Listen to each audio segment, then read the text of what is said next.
podcast listener, even if you are alone in your entrepreneurial journey, know that today, right now in your earbuds, you are joined by thousands of entrepreneurs from all around the globe seeking to grow better, more profitable location-independent businesses. If you'd like to learn more about what we do and download our entire back catalog, check out tropicalmba.com.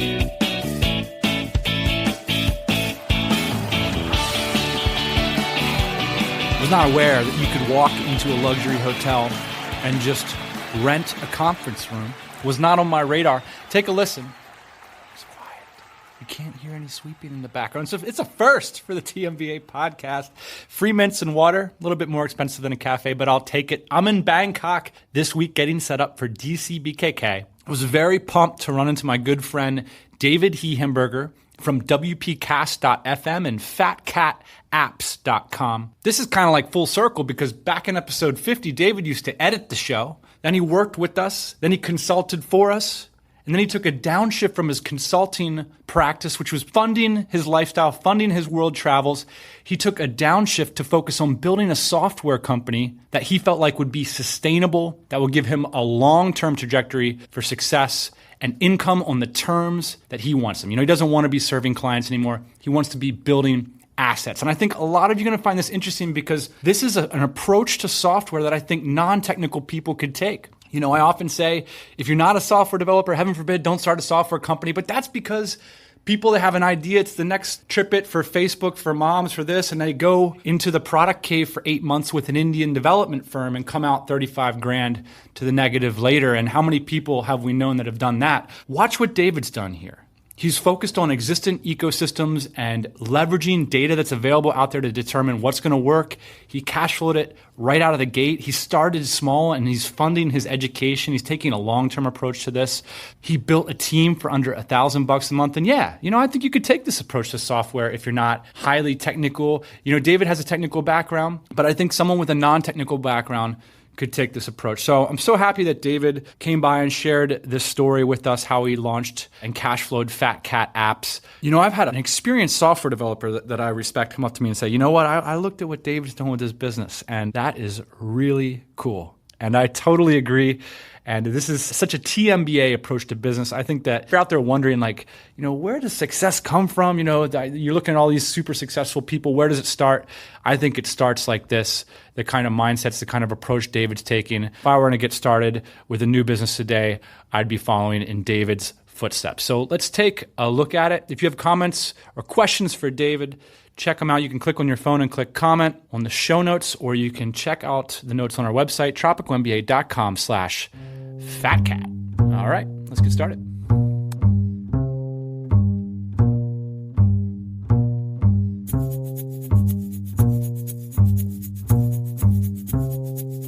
Let's talk first about what it is that your products do.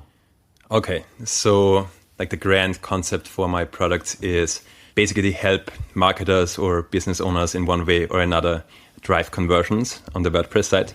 And in particular, we've got two products right now. One is called Easy Pricing Tables, which makes those pricing grid comparison tables that you see on a lot of SaaS websites. So this is like where it's like $37 a month for the basic option. Okay. Yeah, kind of like Basecamp style. And the idea is that like if I'm in the back end of tropicalmba.com, I want to make it look cool and I don't have a developer on staff. Exactly. I'll search the WP plugin directory and you'll come up. Exactly. So it takes like 2 or 3 minutes to get a nice looking pricing table done. I get it. And what do your other products do? The other product, which we've just launched the first version of, is called Easy Opt-ins. And that just makes it really easy to create nice looking opt-in forms for bloggers and, you know, the WordPress sidebar. Okay. And it's the same concept. So, you know, it looks nice by default. You just go in there, add your API key, change the copy, and within like 2 or 3 minutes, you're done. So to give people an idea, what's the scale of your business right now? How long have you been in business and what's the revenue like? Okay, so I got started about a year ago, but I've started to make revenue in January. And current revenue is like low to mid 4 figures. Basically, it's enough for me to have like a basic, decent lifestyle in Southeast Asia and also employ 1 full-time programmer in Vietnam and 1 part-time guy in Morocco. I think this is so cool because you had a e-commerce SEO consulting business a year ago, and you basically said, no, I'm going to go build products that I control, that I own, even though it's going to be smaller. What was going through your mind with that? And when you look at things like pricing tables and opt-in forms, it's like you think, well, haven't a million people done this thing? Were you crazy? What was your mindset like at that time? Okay. Since I was doing e-commerce, I was thinking, where do I want to be in like 5 years from now? Do I want to be doing physical products? Do I want to be doing software? And software just seemed a lot more appealing to me. I do have a little bit of a background. Like I used to program back in the day, and I'm somewhat technical. I kind of figured that in the long run, I want to be doing software, and in particular, I want to be doing software as a service where you've got customers on a subscription and you're getting paid every month, which is a really, really nice business model. And then from there, I was just kind of working backwards to like what's the next step going to look like? Am I going to go from zero to hero and get a SaaS off the ground? And I'm not even sure like which niche I should go after. Or maybe I should just get started with something that's a smaller win, like something that's a little bit easier to get off the ground. Not necessarily monthly recurring, but just a one-time payment, but just something that's simpler to get off the ground. And that's kind of how I came up with the idea of doing a WordPress plugin. Well, how did you choose the pricing tables thing? I chose WordPress because I'm using WordPress a lot, and I've started to hear about some people having at least some success, kind of similar revenue to what I'm making right now in the WordPress plugin space, and it seemed pretty interesting. When I was doing the SEO consulting, I was actually trying to put together productized services, and I installed a couple of pricing table plugins on my website, and I even bought some on Code Canyon, but they all just kind of sucked. Like they weren't responsive, and they just looked really ugly, and they were very difficult to use, so I just wasn't really satisfied with the existing options out there. So it's a typical case of me scratching my itch. But I think the other thing to consider here is that not only was I scratching my itch, but I also did market research. So I was looking at, are the existing plugins doing at least okay and getting How do you figure that out? So let's talk about the WordPress ecosystem. Okay. Now. Two things. How can you go into the WordPress ecosystem and figure out who's doing well and what might be an opportunity? And also, how do people become your customer? Okay. So I'm in tropicalmba.com/WP-admin. Yep. And this is kind of cool because I like that, your product piggybacks on an existent user behavior. You don't have to go out and make people do something brand new. Right. They're already in there looking for plugins. So how do I go from, I'd like to have a cool pricing table to actually paying you money? Basically, what you would do is you would probably go into your WordPress admin backend, and then you would go to plugins, add new, and then there's like the search box, and then you type in pricing tables. And then my free plugin is going to pop up. You're going to install it. And why are you going to pop up? Is there SEO for plugins? There's like basic SEO. You want to make sure to include your keywords, and you want to have good reviews, and you want to make sure your plugin gets updated frequently. Nobody, of course, really knows the algorithm, but it's like a very, very simple algorithm. It's not nearly as sophisticated as Google. You basically just want to have a good appearance, like answer support tickets. I always click off to the developers' websites, and they're always terrible. I mean, your website is so cool, by the way. You could be a WordPress consultant. I'm sure people hit you up for that all the time. I mean, your design skills are great. Yeah, I don't really want to go down that route at this time. It just seems like a better business model to sell a product than to build up an agency again. I see your plugin, I install it, I get to put a pricing table on my website. Yep. I'm off and so how do you get money out of this? Right. So we've got like a premium product, which if you're like a power user, maybe like around 1% or so of people that install the free plugin end up upgrading, and you're just going to get more features. Like you're going to get different designs that you can choose from. You're going to get like tooltips, icons. There's just a bunch of advanced features that the plugin. How do I know to click through? Because I'm actually going to look at the plugin options, go to the developer's website, and upgrade from your website. So I can't upgrade from my WP backend. Exactly. So this seems like a risky business model, right? Because this is your only form of lead gen, basically.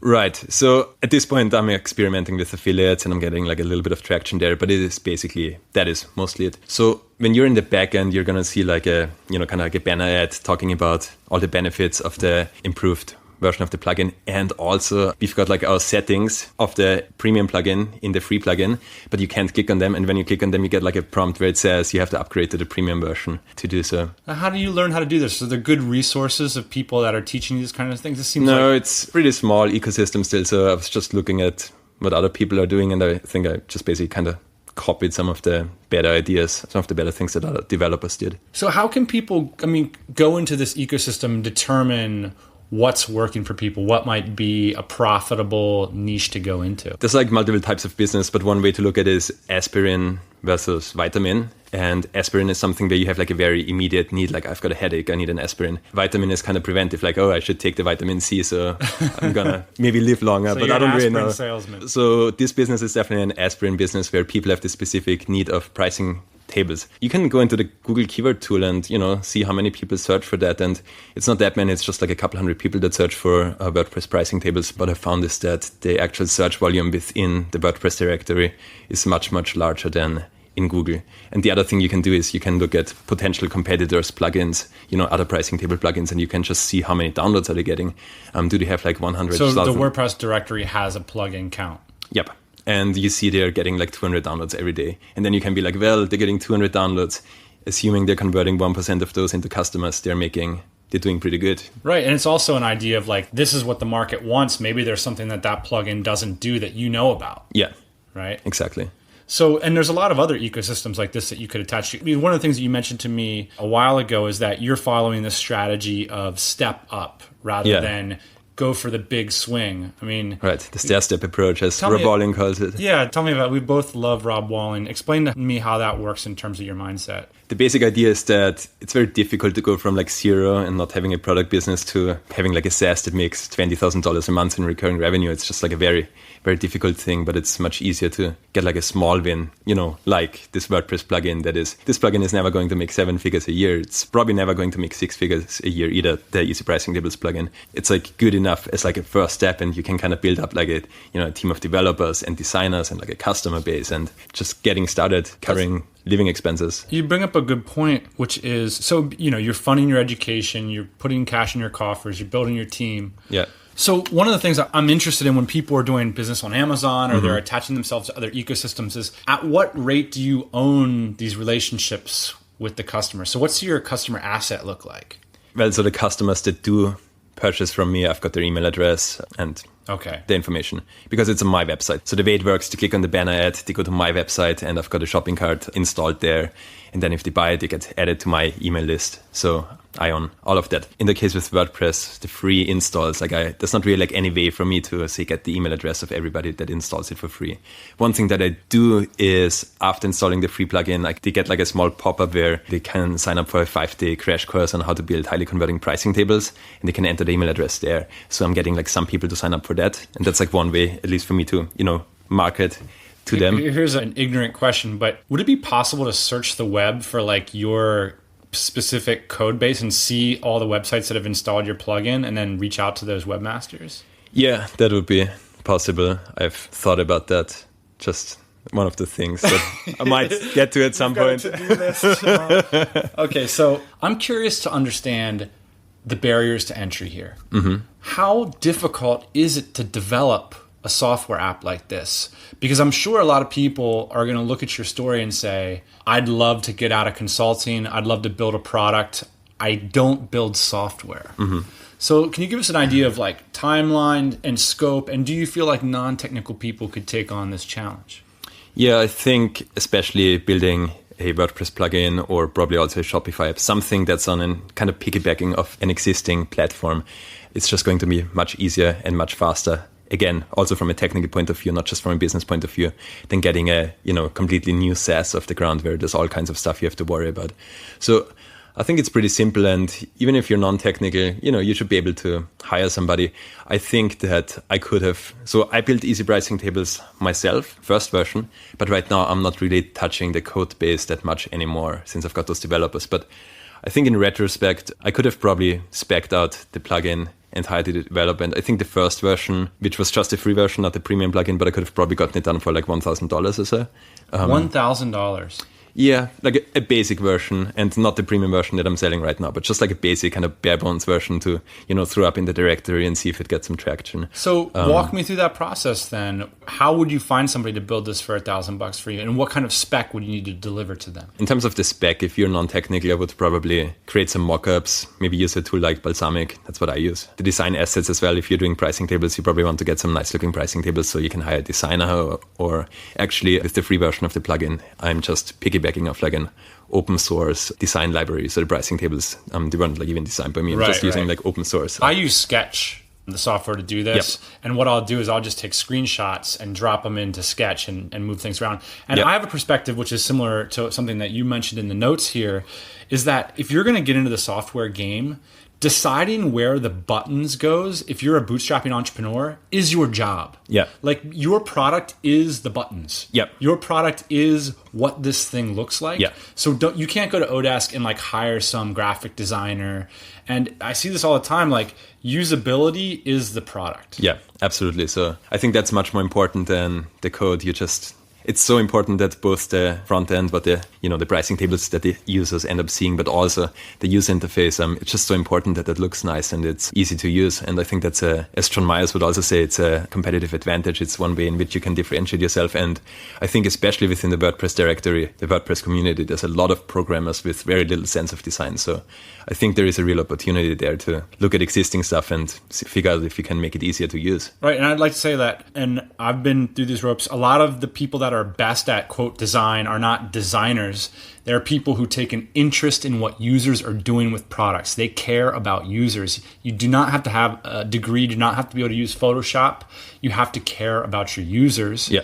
And I think that's what software entrepreneurs are focused on. They're focused on how users behave with their products. Before we get into some of those behavioral items, how would you hire somebody for $1,000? Well, so I think first of all, I would hire hourly. It just seems like your specification would have to be so in-depth and exact if you want to get a per project pricing. I think it just doesn't make sense, at least for the way I approach it. I would go on Odesk and freelancer.com and people per hour and try to get somebody on there.